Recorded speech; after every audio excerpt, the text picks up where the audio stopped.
Good morning. I'm Nigel Bunzale, a partner at Proskauer. Our panel this morning sets the theme for the next 2 days in the conference, looking at private equity as a transformational force in the economies and societies in which we operate. We have a very experienced and interesting panel. Marlene Groen, who's a senior advisor at Stepstone and previously the principal founder of Green Park, which merged into Stepstone earlier this year. Xavier Moreno, the co-founder and chairman of Astorg, and Francesco Trapani, the executive vice chairman of Clepsydra, and formerly a senior executive of the luxury brands group LVMH and head of Bulgari. As I say, we're going to look at and talk about the impact of private equity on societies and economies, and explore the ways in which the industry can improve its position as a transforming economic force. So maybe, Xavier, starting with you, does private equity have the ability to positively impact on societies and economies? And is the average European citizen better or worse off with private equity in their lives? It's an easy one, isn't it? I'm not sure my microphone is working. Yes, it's coming. A little more, maybe. I'm not sure it's working. Yes? Okay, great. So when I look at all of us, I know we are not a gathering of Mother Teresa acting for the good of humanity. So we can't expect us to be recognized as having a first mission, which is to do good things to our society. I perceive us more as part of a living body, which is the economy, in which we play a role, like in the blood, the white cells curing some diseases, or the red cells bringing some oxygen. And being part of this global economic system, we certainly are contributing to growth, to better products and better efficacy of the economy. But we cannot pretend that it is our main target. Our main target is to manage money that has been entrusted to us and deliver good returns. And the way we do that implies that we're involved in bringing companies from startup up to larger company, as George has described many in our lives. So certainly we contribute, but when it goes to answering political panels, and we have been trained to that recently in France, as you may know, the only answer is not we are doing good to the economy with words. It's just facts and figures. And we think that the only answer, George, if I may differ with you, is not to insist on the fact that we are everywhere, because that provides some fear with our counterparts, and we should not present that we are too powerful. The important is to present that when we are acting somewhere, we create jobs, and we create more jobs than in other companies. And that's pure demonstration is something we are doing. We publish those figures. Just one figure, in France, the 5,000 companies backed by private equity have generated an average of 6% growth in their jobs, whereby the global economy has been reducing the number of jobs. So to that extent, I think we are contributing, but this includes certainly situations where there is a fantastic role and impact of private equity, and also some mistakes in some places where we might have failed, and where maybe some other shareholders, family groups, would have been doing better. So we can't pretend to be the best everywhere, but we can pretend, we can demonstrate that on average, we are doing a good job. Thank you. Francesco, you've covered a number of different roles, family office, large multinational, and now a private equity group. we talked earlier about what does private equity bring to the economies that other forms of capital do not? And are those positive things? Yeah, if I look at my country in Italy, we have plenty of mid-cap companies. And these mid-cap companies have great potential for growth, especially outside of Italy. There are plenty of industrial companies in Italy with good products, appealing products for the largest market. So they have opportunities for growth, but they need help. And this help is pretty articulated. So they need money, of course, to do the investments, but they need also to be helped in defining the winning strategy to attack the emerging markets, for example. Or they need help to reorganize the company to sustain the growth. They need help to manage the company, and they need help with the finance activity. So my opinion is that the private equity, that from what I understand, I'm quite young in the industry, but from what I understood in the recent months, is actually transforming itself because more and more there are private equities with the two culture inside. The finance and banking culture on one side, the industrial culture on the other side, are the good animals for, quote-unquote animals, for helping this entrepreneur in all these different stages. If you want, Clessidra in Italy today is this kind of company because the two main shareholders of the company are Claudio Sposio, that is a man that has a pure finance experience, and myself, I come from the industrial sector. So I really think that these companies can be extremely instrumental in helping these mid-sized companies in expanding abroad. That is something that on one side is an opportunity, but very often for companies of a few hundred millions turnover is not easy. And as I said, it starts from defining the right approach from a strategic point of view and so on and so forth.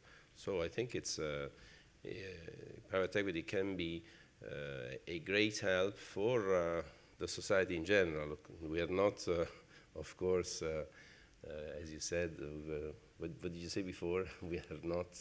Mother Teresa, I think you referred to. Philanthropic organization is for sure. We need to make money, but through the help of private equity, the companies can grow, and if the companies grows, they are going to help the economy in general. Very often our economy are flattish, so in growing they can pay more taxes, invest more in the country, they hire more people. I think you have very interesting data of what happened in France in the recent years.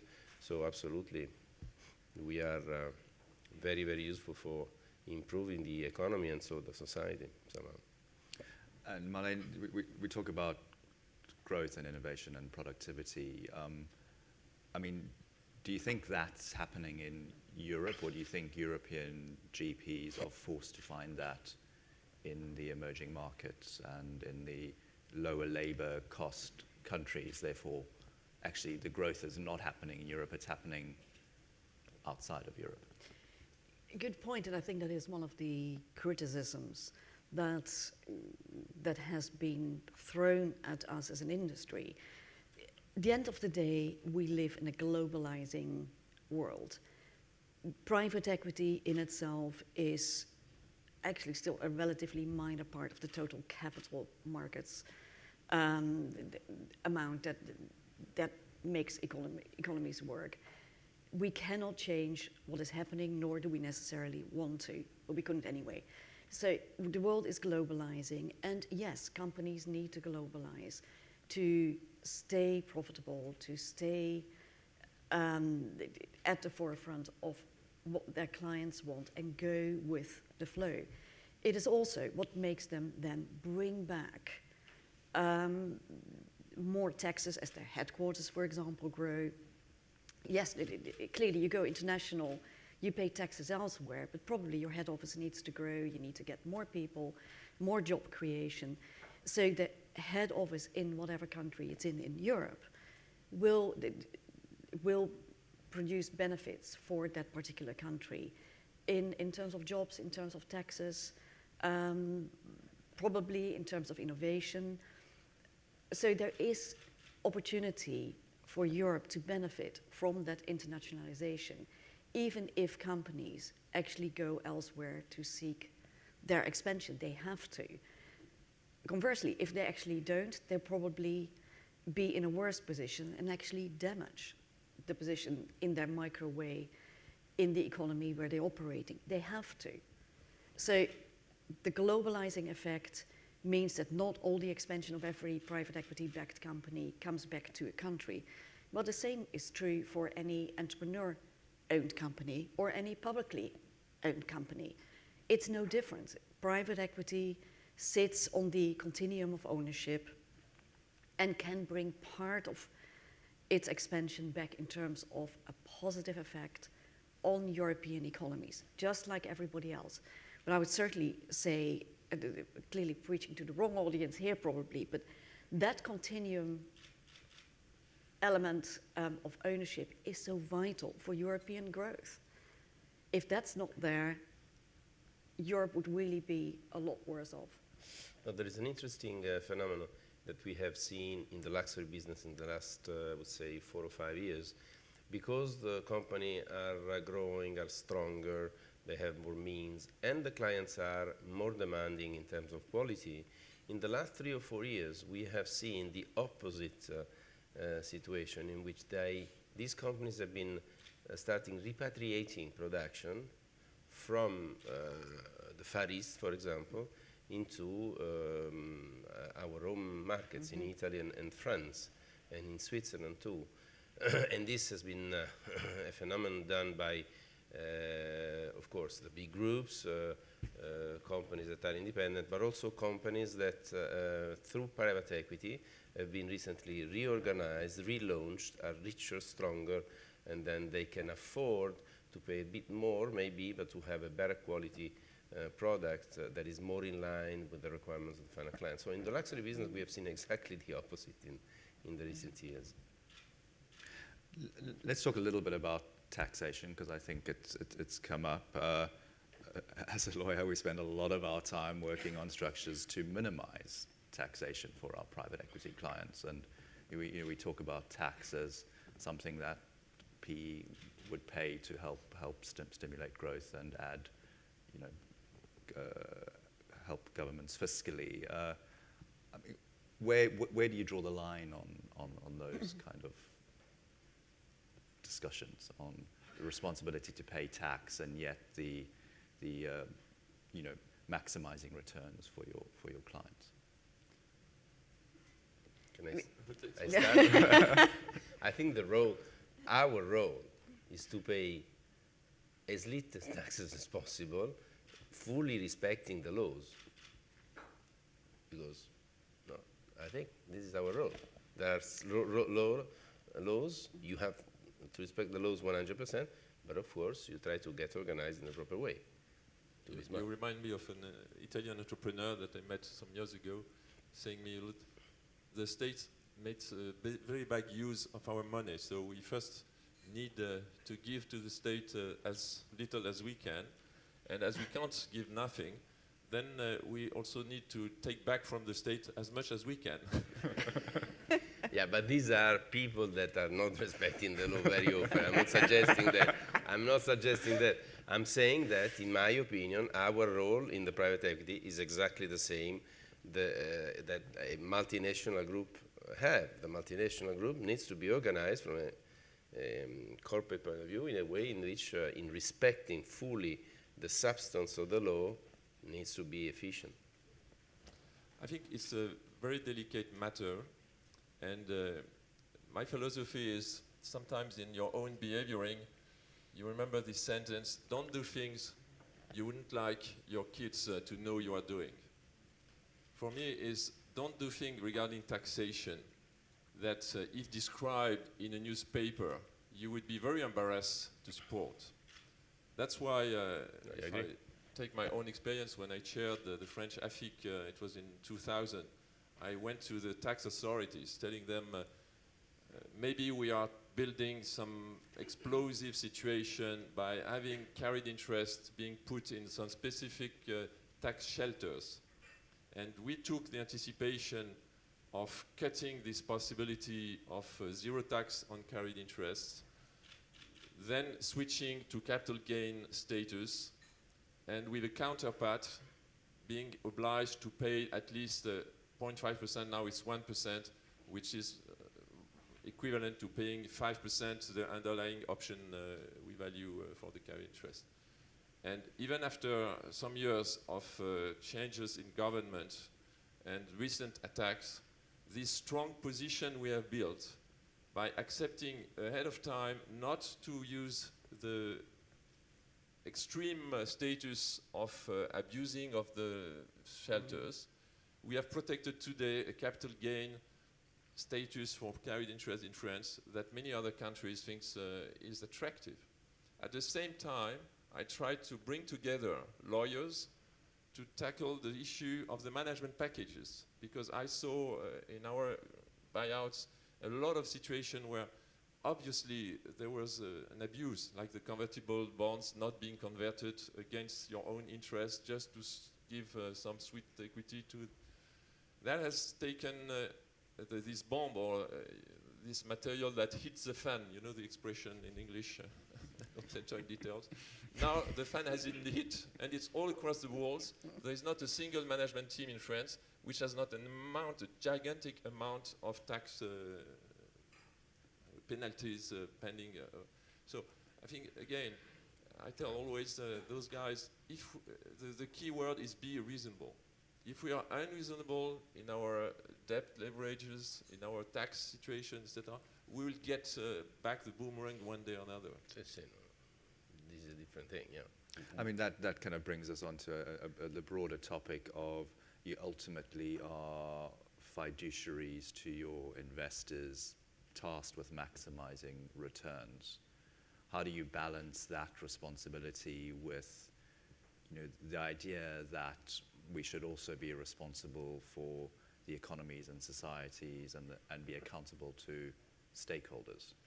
How do you balance the possibly two conflicting objectives? Maybe my initial words maybe were a bit confusing. As far as the structure of the private equity fund, we are an Italian fund, fully covered by Italian law. The situation is fairly clear, and we have to respect certain rules. I was referring maybe more on the target companies that are, of course, companies that needs to get organized in a proper way. So, for example, if you have the alternative of making an investment for a production site, and you have the alternative between, I don't know, Italy and Ireland or Switzerland, or, tell me where. And it's true that the fiscal burden in one country is much higher than in the second one. I don't see why you should be making the investments in the first one and not in the second one. I think That goes probably a little bit broader in terms of just the general tension between returns and interests of communities and stakeholders. But from an LP perspective, I would vary Xavier's saying and say if anything comes out in the broad light of day that you would be embarrassed to tell your LP, don't do it. And it's a very serious one. We are GP of a few funds, but largely advisor to LPs. As Green Park, we were very much GPs and LPs. And it is absolutely essential to LPs. Every LP in the room will absolutely confirm that nothing that would ultimately embarrass the LP as an interest holder in a fund managed by a GP. We don't want to be embarrassed. So if something has been happening that would come back as this pension fund invested in that fund, that should never have been done. How could they do? LP boards do not want that. We don't like those surprises. GPs know that. So GPs need to make sure that the underlying companies handle their tax affairs properly. GPs themselves need to handle their tax affairs properly. Doing it tax efficiently, yes. And the structuring of funds, which obviously, Nigel, you're working on extensively, needs to be tax efficient because every LP needs to handle their own tax affairs. So the responsibility is absolutely there to make sure that no stakeholder, from our perspective, no LP gets embarrassed.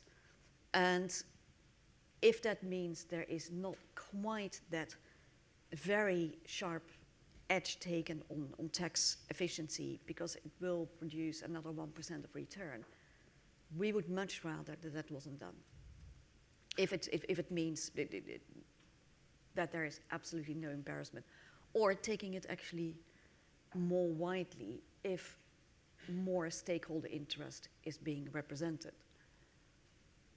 Xavier, on that point, we were talking earlier about behavior on an exit, and faced with the choice between two different exit scenarios, one offering a greater return and one offering a lesser return, but the lesser return provides more stability and is a better result for the stakeholders.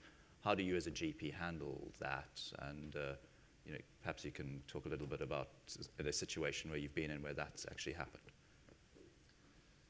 Oh, I think all of us in our professional life, we are facing two levels of concern.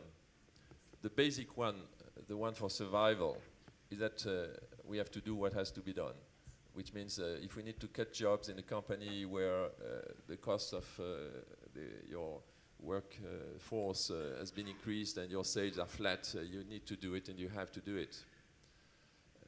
If you you have to return good return to your LPs, and so you need to sell your company even though you would have liked to keep it for longer, etc. Now, marginally, there is sometimes room where you can act differently. You can back an investment in R&D or environment safety, which will increase your capex, reduce your cash, and the conversion from enterprise value to your equity value. But you need, well, if you have a company which is performing well, you just accept it. Of course, the management will request, not demand it. And then you feel that you have been behaving as a good shareholder because you were not maximizing your cash return up to the point to prevent that company to do the best thing on the long term. It's always an arbitrage, and it's there that you start doing what you think is good, and you have this gray margin. Referring to the exit, I told you that we had this former division of Air Liquide, having made a fantastic growth, the management turning around the company, delivering for us over 3 times our money. And at the exit, there was an American company and an option with a new buyout. And the management, not surprisingly, was strongly in favor of the new buyout. And we decided against a full optimization of the exit valuation, difference was close to 10%, to favor the secondary buyout.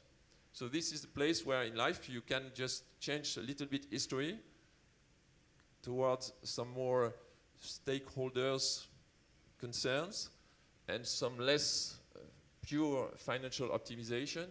But at the end of the day, you say, well, I have my LP accept that slight discount because I could demonstrate to them that I've created a goodwill. And 4 years or 3 years later, when I faced the job working council with the union of division of Areva, I told the story about that company to the guy, the communist unionist, and I gave him the name of the same union guy in this company to call him, and later on they voted unanimously in favor of the buyout. So somehow I invested that money in creating a goodwill that was in the long-term interest of the GP and the LPs.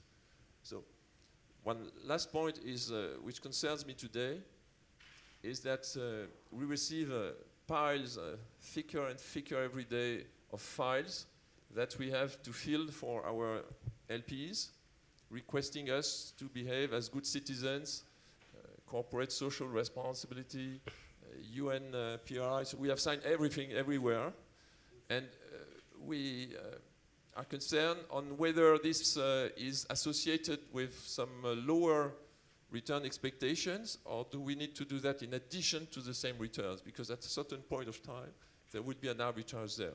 So it's interesting to know in our community if this concern of being good citizens goes beyond just marketing.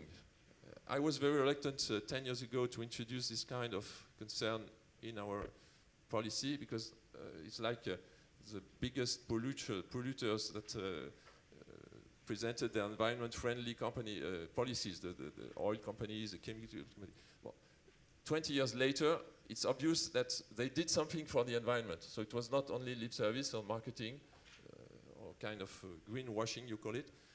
They did it. So certainly our community is beginning to introduce this kind of society objectives, if not at the same level than the financial return, but at least at a certain level, which means we do mean business also in our consideration for stakeholding. But how far it has to go, I think for me, it's still a question mark. I mean, that brings us on to an interesting topic about, you know, investor expectation and returns. In a low growth environment, do investors need to be more patient with their capital? I think there was the recent Bain private equity survey put out that there's much more focus on short-term return from investors. But is that right, given the environment we're operating in? Should our capital be more patient? Is 4 or 5 years too short to really create growth within Europe? It depends. It depends on so many factors. Where does one start? On the whole, I think the average holding period in private equity is much longer anyway, given that the average private equity fund is actually not wound up until year 14, 15, 16. Okay, there's some laggards, and most companies, particularly if it's a good GP, come out earlier. But nevertheless, an average holding period is pretty long. So we're forced to be patient. At the same time, a lot of value has, by many GPs, been created, including liquidity on that basis within 3 to 5 years. Ultimately, we're also there for the return. As an LP, we ourselves or our clients need the capital to fulfill the demands of pensions or insurance payouts or whatever they might be. It needs to be there. Private equity being that interim provision of capital between entrepreneurial and, if that happens to be the case, an IPO, or at least sort of the interim period, we do need to be able to continue to fundraise, so an exit does need to happen at some point. Depending on the type of fund, that exit needs to probably happen a bit sooner than on others. Or on some companies, it needs to happen sooner, and then some other companies can be built later. There is no hard and fast rule. But the quick build value in 3 years, get a nice, wonderful exit and be done with it, or even 5 years. Yes, in times of economic boom and the world being relatively benign economically, that can happen. Overall, in decades of private equity, it has generally not happened. So LPs need to be a bit more patient, but it's difficult when so many eyes are on the situation of pension funds and insurance companies, particularly from a regulatory perspective. So there's an awful lot of pressure on showing improved valuations, whereas in the early parts of private equity, everything was held at cost. So every quarter, the valuations were, give or take, pretty similar. It didn't matter quite as much. The industry has grown up, the world has changed. It does matter a lot. The boards of the LPs need to show increased valuations. So there are a lot of elements that need to all be managed.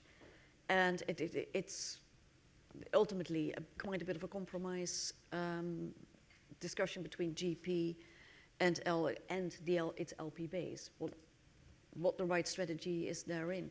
There is no hard and fast rule. have a response to. This issue of delay is interesting because, first of all, one of the main critics we get when we meet a manager or politicians, hey guys, you are here for the short term. The family-owned companies, they have a generation. The state-owned companies, that's the case in France a lot.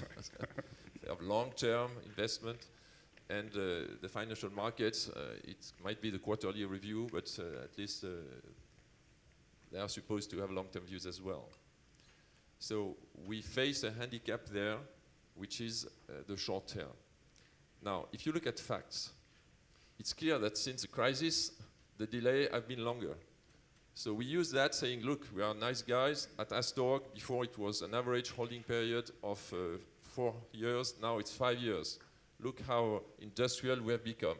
But the truth is that we stay longer because we can't sell due to the crisis, or the growth is slower. So to get our return in terms of multiple, we need to wait longer. So the real truth is that we present it as a positive and proactive decision of us, whereby it's more a passive situation which forces us to look for growth by longer term, organic growth, etc. Now, if you go back just before the crisis, what happened at that time? After 2 years, you had the world economy growing, incredible debt package raising the possibility of leverage, and a growth of multiples. It means that in 2 years, you were able to deliver the returns expected in 5 years. So we all accepted to rotate our portfolio much rapidly, and incidentally, in terms of, if you look at a living body, our biological balance, the way to get rid of an excess of money coming from the LP decision to pour more money into our business where we can't use it is just to have an acceleration of rotation, and then it goes back to them, and the balance is back on the market with some impact on the prices. Today, we are seeing the debt coming back.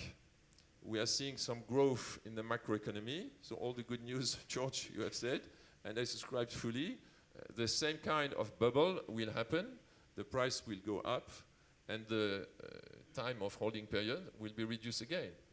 So I think basically you can light like a theater the scene with this kind of holding period, either in your advertising saying, look, we are doing good things because it's longer, or more modestly and realistically saying that we adapt to situations. There are situations, if we have done the job in 2 years, there is no harm of doing it after 2 years. If we need 8 years, we'll take 8 years.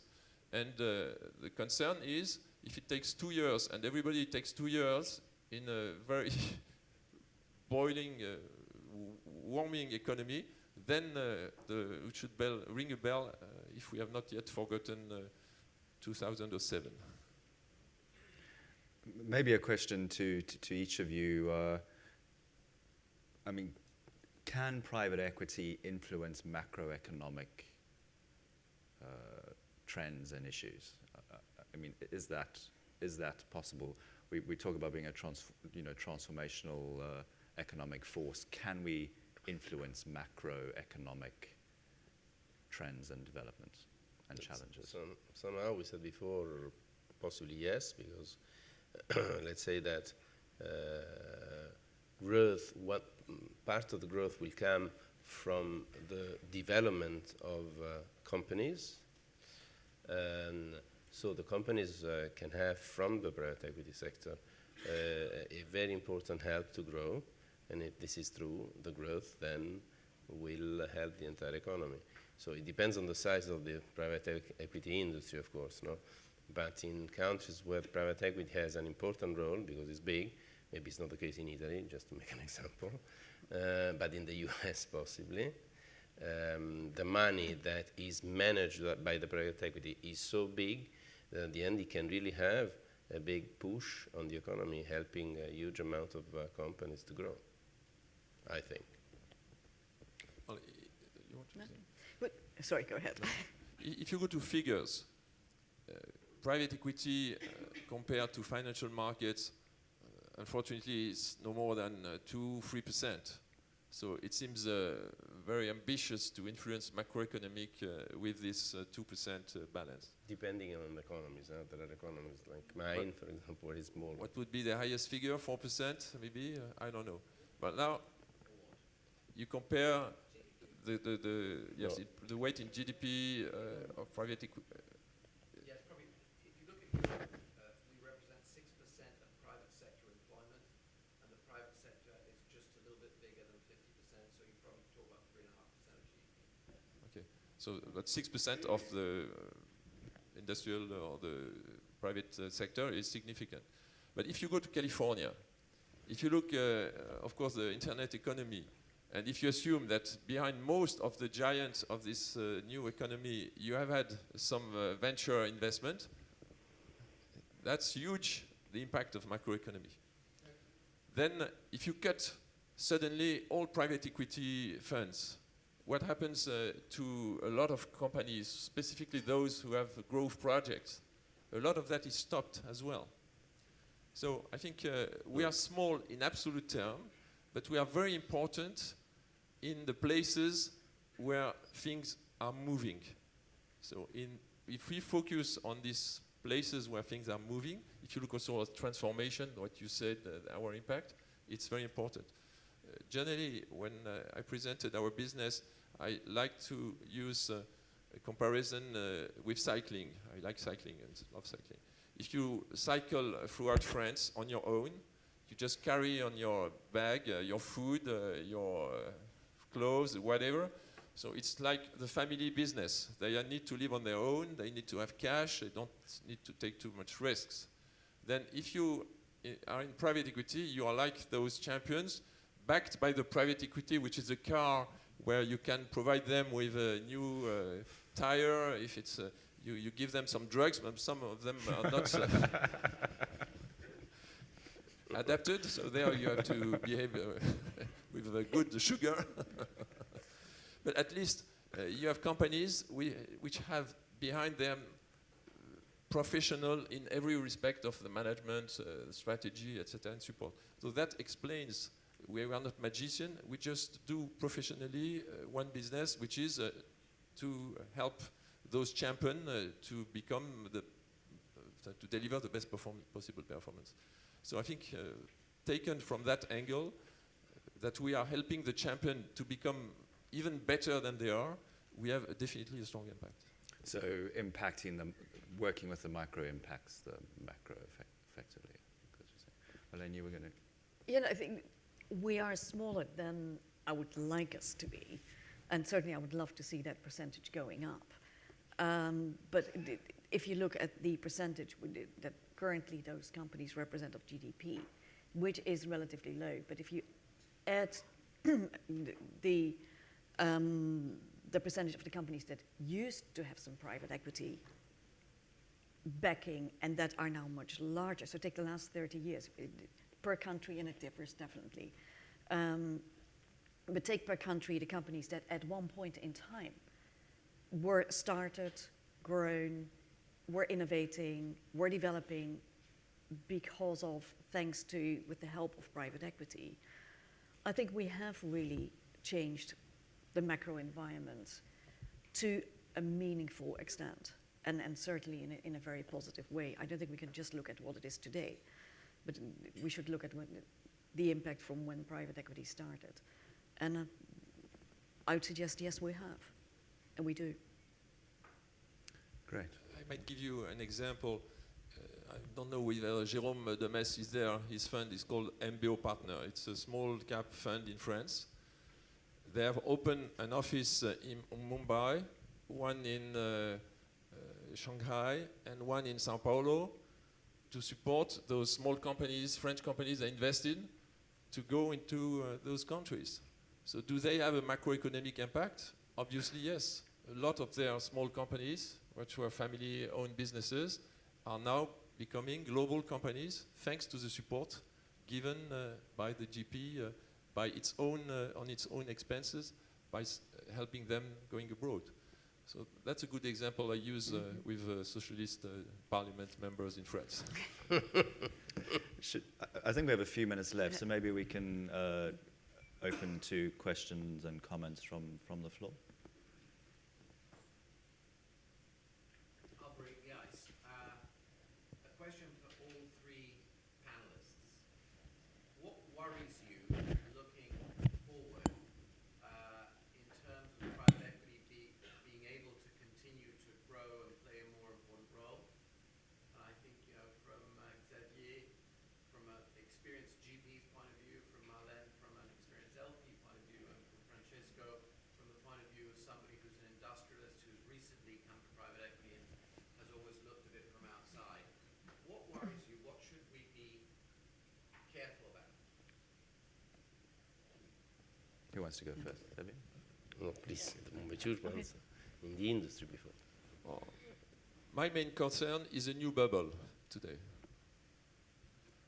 On the rest, I think history will, every day that passes, demonstrate the efficacy of our food chain from LPs, including those CSR concern, which means making our life easier to become good citizens, to all the young generation, which has been having a very good experience through the crisis. So there is nothing better to prepare for the future than to have been through a crisis. Our bankers also that have been beyond to that.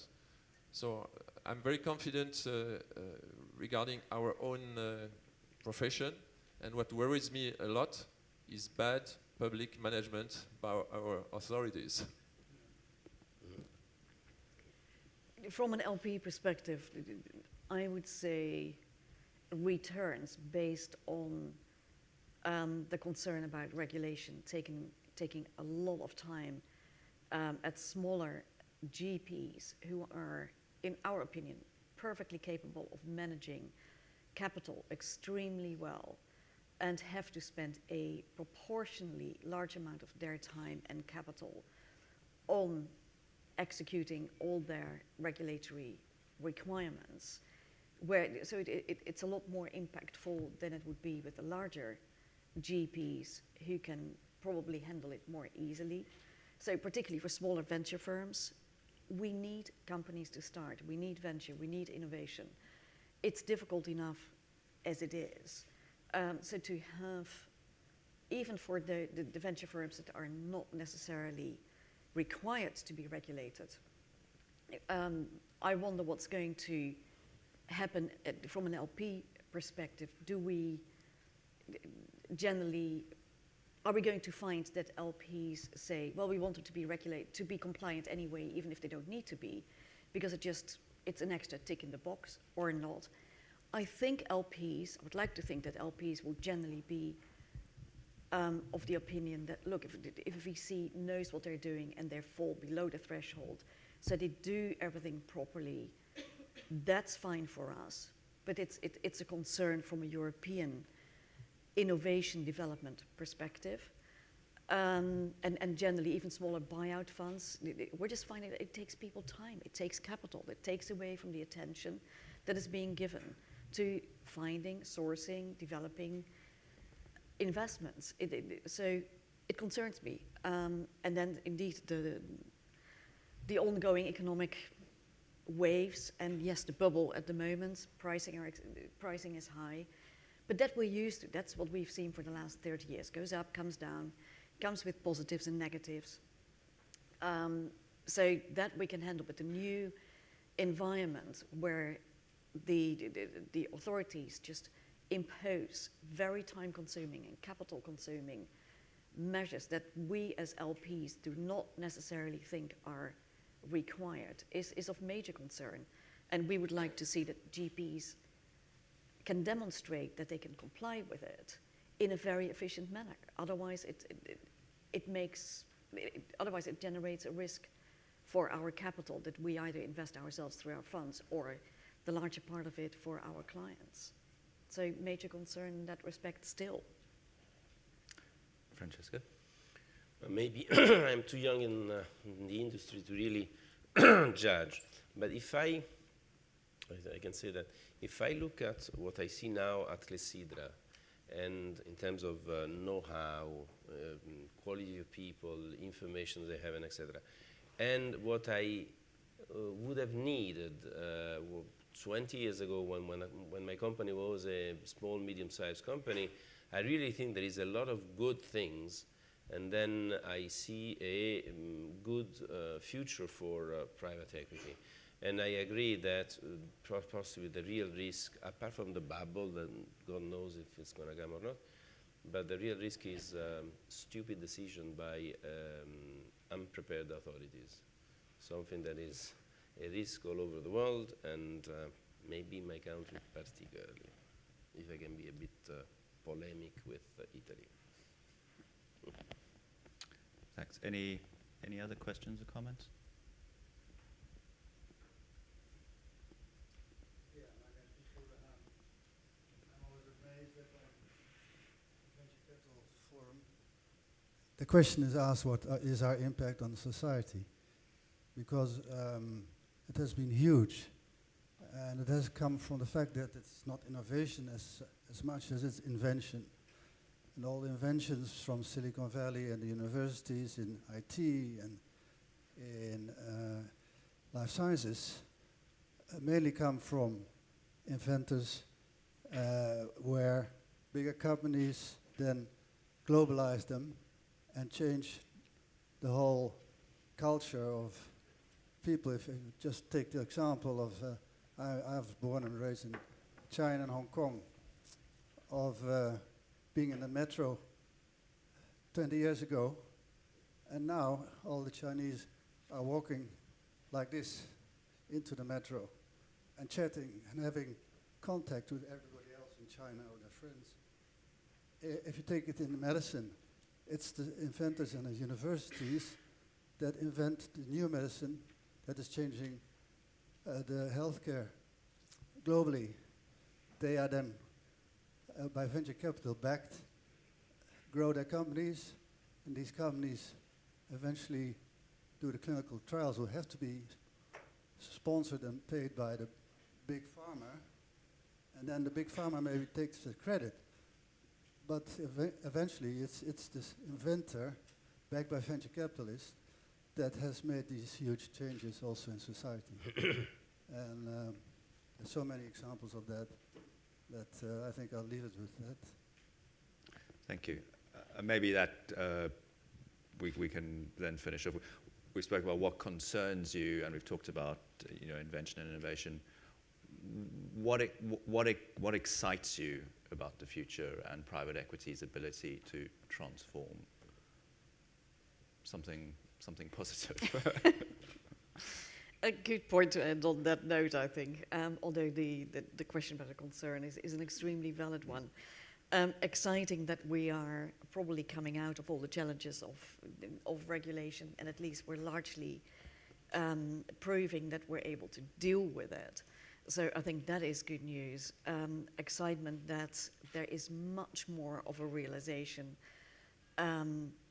even in the wider public, and like to think with the authorities, that private equity is a major force in economic development in Europe and elsewhere. But we are in Europe. Even in Europe, it plays a major role. And as an organization, and personally, I am extremely excited.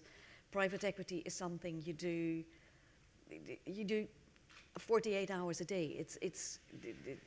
It's in one's blood. You wake up with it, you go to bed with it, and depending on where your bed comes from, you sleep in it. So it is exciting to see that private equity professionals, both on the LP side and the GP side and the underlying company side, so really as a group of all of those together, which I think is very important to mention, are able to pull together, and EVCA has actually made a major, has played a major role in progressing that. Being an LP council member within EVCA 4 years ago, we didn't have that. The industry has pulled together to show this is a force that is economically extremely valid, valuable, and there to stay, and moreover, to grow. And it's just extremely exciting to have been in that place for a very long time, hopefully to be in that for another very long time, and to have seen the industry grow and growing, to see so many of you here, hopefully with the same sort of feeling, otherwise you wouldn't be here in the first place. So a lot of excitement about what we can achieve, what we've done, but what we can achieve going forward. It's there and it's being recognized, albeit with some hurdles, but we'll solve those. Olivier, closing remark? We have 3 sources of excitation. First of all, as a GP receiving more and more visits of newcomers from the LP communities with very deep pockets to invest in the industry. It triggers my bubble concern on the one hand, but I think it's a very good news. That's very exciting. The second excitation is that it's like not a single week without having this opportunity either to discover a new fantastic entrepreneur needing support of a shareholder, or a non-strategic, non-core business located in a large group looking for a shareholder for which it would be the jewel of the crown and not a secondary activity. Or, sorry for the family that you represent here, but some family entrepreneurs saying, well, we can't get along with this succession problem. The nephew who is heading the company has not the capacity. Please help us to solve this deadlock we are in. So the second excitation, and there is still a lot of opportunities on the market. And the third one is just that looking at the community and to our institutions. If you believe in the Darwin way of selection of the living for the future, I think the private equity community has proven to be an incredible, adaptable animal, able to cope to the worst compromise situation, the wall of debt, the crisis, whatever, and to be through that without any big scandal, and stronger than ever, and being adaptable as also better as ever. Francesco? On my side, I can say that being on the other side, being a family business, I can say that we were very sad in selling the company and very excited about the price, to be honest with you. And what is exciting in private equity vis-a-vis an industry is that, you know, when you are a corporate guy, there are moments that are very exciting, but you have a period of time that are pretty routine and so. While in private equity, it's totally different because you have continuously new projects, new people. So it's very exciting to see that you are continuously involved in different ideas, different projects, different people. So this is very exciting, I think. Great. Well, thank each of you. If you would join me in thanking the panel. Thank you very much.